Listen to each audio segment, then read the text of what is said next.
Now, I found myself the other day repairing a light that shines some light on a flag in my front yard, and basically the little bottom piece broke off and I thought it needed glued back together, and it seemed to me an epoxy would be more of an appropriate fit for something like that.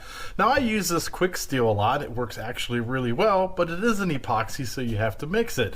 And so I found a piece of scrap in the trash and I mixed it, and I got to thinking, there probably is a better way than me digging through the trash trying to find a piece of scrap, and I wondered if there wasn't something online available like a mixing board. Well, I got online, and sure enough, there is a couple companies that make something like that. They actually look like a clipboard with a piece of paper in it. Some of them actually have a pad in it. You flip through the pad, you work on the first sheet of paper and peel the pad off.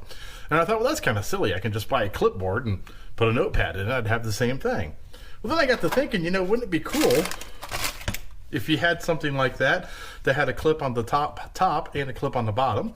That way when you're mixing, you don't pull the paper left or right. And I thought that'd be pretty easy to make. So I bought a longer clipboard, just something that was a legal clipboard, and I cut it down and I got online, and sure enough, you can find clips on Amazon. I'll put a link down below of everything I used here.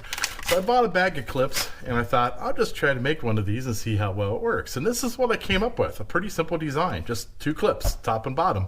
You can use a regular sheet of paper in it, so if you're mixing things like epoxies or something like that and you really don't care about it soaking up any resin, it works great. And then if you want to mix something like a Bondo, it has a resin in it, and a resin will sometimes soak into the cardboard, and there are people out there that say you might be compromising how strong your Bondo could be. This is Bondo glass, but regardless, the same point. So they tell you don't mix on cardboard because it could soak up some of the mix. So they tell you mix on something like plastic or an actual mixing board. So then I thought these transparency sheets seem to be pretty cheap. You can find these also on Amazon for a lot of money.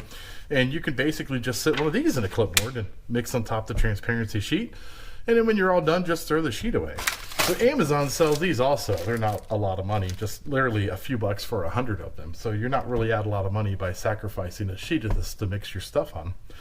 So I just thought that was a relatively simple fix for a common problem. I hesitated on even posting this because I knew the video was only going to be a couple of minutes, but I thought, you know what?